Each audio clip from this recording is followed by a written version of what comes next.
Hello friends, welcome to Environmental Science, Unit 1. Under Unit 1, we are going to see about the natural resources.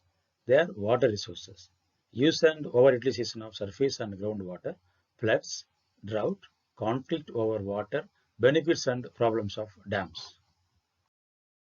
Use and over-utilization of surface and groundwater. The water cycle, through the process of evaporation and precipitation, maintains the hydrological system. The hydrological system forms the rivers and lakes and support in a variety of aquatic ecosystems. All aquatic ecosystems like the well, lake, pond, river, etc. are used by a large number of people for their daily needs such as drinking water, washing. Washing means washing of clothes, washing of household articles, washing of our two-wheelers and other kinds of transport articles, then cooking, watering of animals and irrigating fields, agricultural fields.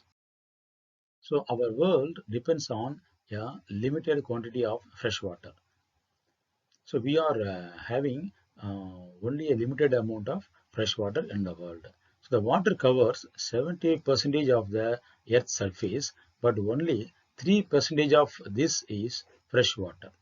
Of this, 2% is in polar ice caps, and only 1% is usable water in rivers, lakes, and subsoil aquifers.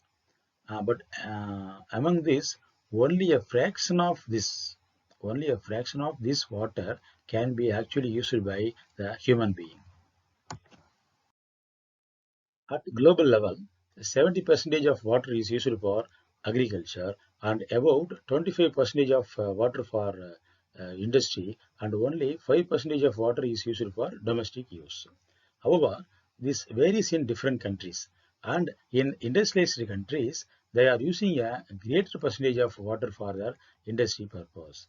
Here we have to note that India uses 90% of water for its agriculture purpose, 7% of water for its industry purpose, and 3% of water for its domestic use. Some studies indicate that a person needs a minimum of 20 to 40 liters of water per day for drinking and sanitation. So it is an account of usage of water. The next one, over-utilization of water. With the growth of human population, there is an increasing need of larger amounts of water to fulfill a variety of basic needs. So due to the overgrowth of human population, over-utilization of water is an unavoidable one. Over-utilization of water occurs at various levels, and most people use more water than they really need. So more amount of water is used by people than actually required, and many agriculturists use more water than what is necessary to grow crops. Here, agriculture also pollutes surface water and underground water stores by the excessive use of chemical fertilizers and pesticides. Moreover, the industries release the liquid waste into the streams, rivers, and sea, thereby causing water pollution. So, these kinds of activities leads to the overutilization of water. The next one is floods. Floods have been a serious environmental hazard for centuries. The flood can be controlled by wetlands because wetlands act as a flood control system. So when these wetlands are damaged, a flood will damage the surrounding land. Next one, deforestation. So deforestation in hills and mountains cause flood, and rivers change their direction during floods, and tons of valuable soil is lost due to the act of flood. As the forests are degraded, rainwater no longer percolates into the subsoil. So percolation means absorption of water slowly into the subsoil. And due to this, the rainwater runs off down the mountainside, carrying a large amount of topsoil. So this topsoil blocks the river temporarily. So when the accumulation of topsoil blocks the river, there is a temporary block in the river, but it gives way to the river. The river can flow, But later, when the pressure increases due to the blockage of the topsoil, pressure increases. So when the pressure increases, enormous quantities of water is suddenly released down into the plains below, thereby causing a severe damage on the way of the river. The next one is a drought. A drought has been a major problem in our country, especially in arid regions. That means the regions which have low rainfall. So the drought is an unpredictable climatic condition and occurs due to the failure of one or more monsoons. So there is a failure in monsoon. That area will have to face the drought condition. While it is not feasible to prevent the failure of monsoon, even though a good environmental management can reduce the ill effects. So here, the good environmental management of water is essential to meet the drought conditions. Then, the scarcity of water during the drought years severely affects homes, agriculture, and industry. It also leads to food shortages and malnutrition, which ultimately affect especially the children. When the monsoon is adequate, people are using a more amount of water. They are not trying to conserve it. They don't worry about the conservation of water, and they are not using the water judiciously.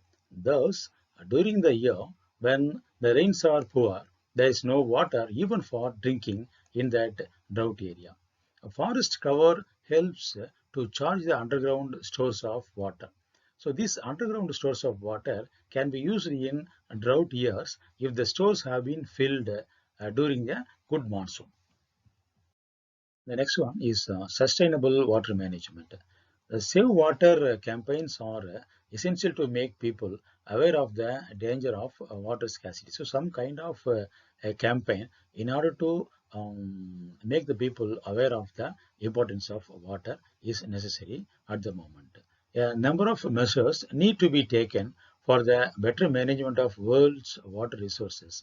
So, these include building of several reservoirs instead of constructing mega projects is necessary and a good practice also.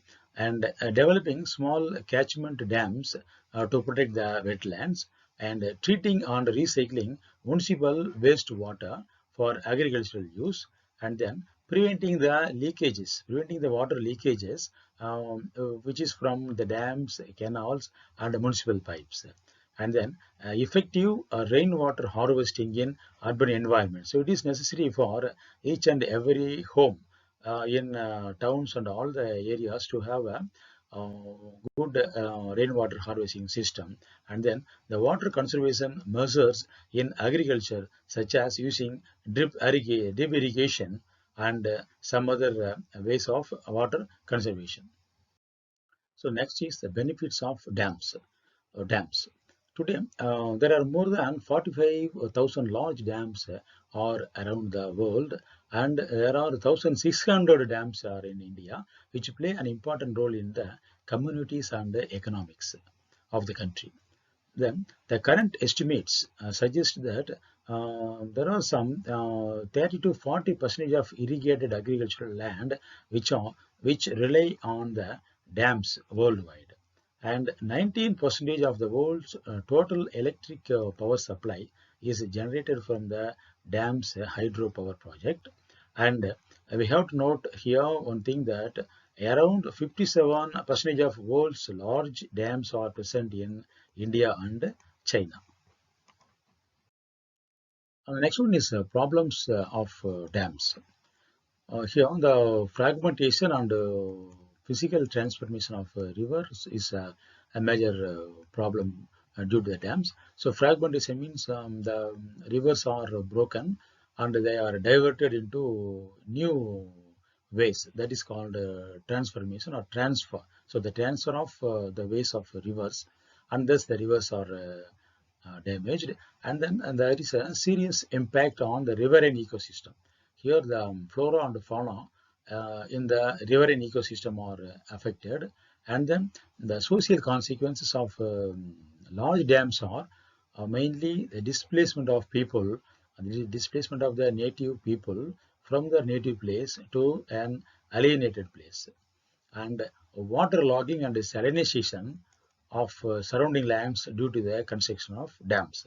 So water logging is a problem, and then the salinization of land, which affects the agriculture, is also a problem in these areas. And then dislodging of animal populations, damaging their habitat and cutting off their migration routes is a major problem to animals.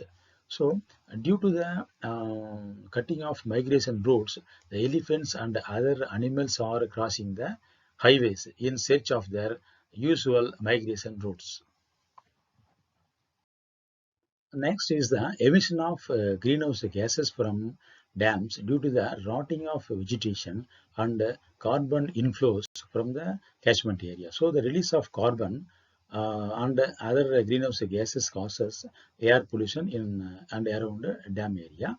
And large dams have had a serious impact on the lives, livelihoods, cultures, and spiritual existence of the indigenous and tribal people around the dam area. Here is a case study of Sardar Sarovar Dam project.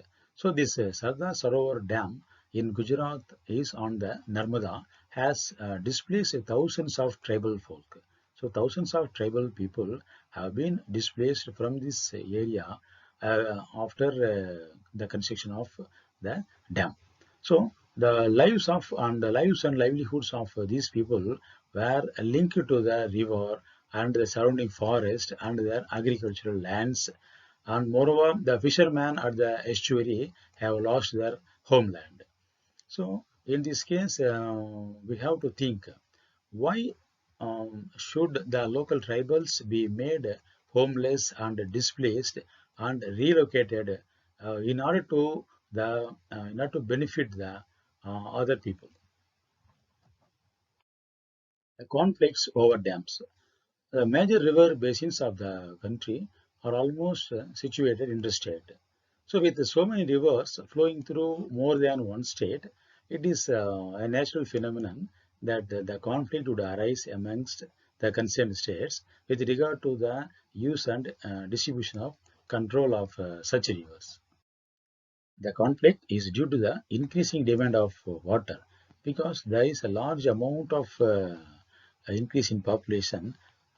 It leads to increasing demand of water. So which is for the purpose of irrigation, hydropower generation, domestic purpose, and industrial water requirements. So likewise, water is required for various purposes, and hence the demand is increasing. The conflict also arises, and the conflict also increasing. Here, efforts are made in order to resolve all the disputes by negotiations with the assistance of the central government as per the Interstate Water Dispute Act 1956, even though the conflict is still going on. So far in this video, natural resources, water resources, we have seen the use and over-utilization of surface and groundwater, floods, drought, conflicts over water, and benefits and problems of dams. Thank you.